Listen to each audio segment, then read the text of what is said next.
PNB, apa sudah jadi? Presiden dan Ketua Eksekutif Kumpulan Perbadanan Nasional Berhad atau PNB, Abdul Jalil Rashid akhirnya meletakkan jawatannya. Semasa sesi Town Hall dengan kaki tangan PNB bagi menjelaskan peletakan jawatannya, antara lain beliau berkata, "Ketika saya mengambil peranan ini, saya mengatakan pada diri sendiri bahawa saya tidak akan pernah goyah dalam prinsip saya dalam menjalankan tugas. PNB mesti dilindungi dengan segala cara.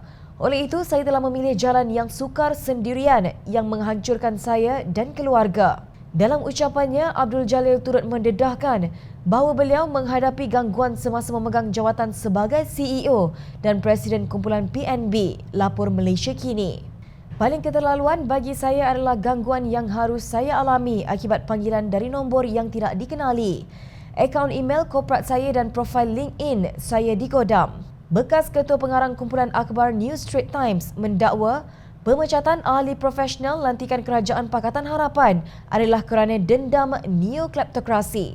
Maka ahli profesional dan eksekutif Melayu taraf dunia yang dilantik oleh Kerajaan Pakatan Harapan yang ada DAP di dalamnya untuk membersihkan syarikat pelaburan berkaitan Kerajaan GLIC dan syarikat berkaitan Kerajaan GLC daripada korupsi elit politik era kleptokrasi UMNO Barisan Nasional telah dan sedang dibuang secara sistematik, ujarnya dalam blognya Describe. Menurut beliau, Kerajaan UMNO atau Barisan Nasional zaman kleptokrasi Datuk Seri Muhammad Najib Abdul Razak korup dan hegemonik, sementara Kerajaan Perikatan Nasional pimpinan Tan Sri Muhyiddin Yassin adalah sembrono dan penendam. Lebih malang bagi ahli profesional Melayu, kaki pukul yang dihantar untuk membelasah mereka adalah teknokrat Melayu sendiri. Maaf cakaplah kalau saya kata bahawa dalam konteks ini, Menteri Keuangan Senator Tengku Zafrul Abdul Aziz perlu menilai dirinya sendiri kerana besar kemungkinan beliau kini menjalankan peranan itu. Ini adalah kerana sebagai Menteri Keuangan, beliau mempunyai kuasa yang amat luas ke atas GLIC dan GLC. Siapa lagi kalau bukan beliau yang memecat ahli profesional Melayu dan membawa masuk ahli politik sebagai pengerusi dan ahli lembaga pengarah bidas kadir. Menurut beliau, walaupun semakin ramai Melayu berpendidikan tinggi tetapi ramai tidak kenal diri.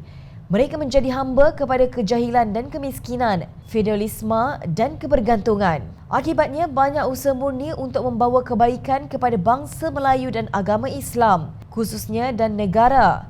Amnya bukan saja menjadi sia-sia, malah ditentang habis-habisan, katanya. Beliau mengaitkan peletakan jawatan Abdul Jalil dengan penjualan sebidang tanah kerajaan seluas 19.14 ekar berhampiran Istana Negara yang sudah pun dibincangkan secara meluas sejak 2017 lagi. Tanah tersebut dijual kepada Jackal Land Sendirian Berhad dengan harga RM646 juta atau 22% di bawah harga yang diiklankan. Jackal Land Sendirian Berhad dakwa Kadir merupakan anak emas Najib. Urus niaga tersebut adalah perkongsian sama rata di antara JB's Development Sendirian Berhad mewakili Jackal dengan Symphony Life Berhad dan PNB. Yang menjadi masalah dan persoalan adalah mengapa hanya PNB yang mengeluarkan lebih banyak duit untuk bayar harga tanah tersebut, sedangkan nisbah pegangan saham sama iaitu masing-masing 33.3%, katanya. Kadir melihat Jackal seolah-olah berperanan cuma untuk mendapatkan kebenaran membeli tanah dan Symphony menjadi pemaju. Saya dimaklumkan yang PNB telah memberi pinjaman RM225 juta kepada syarikat usaha sama itu. Keseluruhan jumlah yang ditanggung oleh PNB adalah RM250 juta.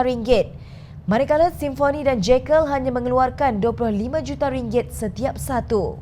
Pihak kerajaan harus menjawab dakwaan Kadir kerana ini melibatkan ketelusan dalam tadbir urus PNB.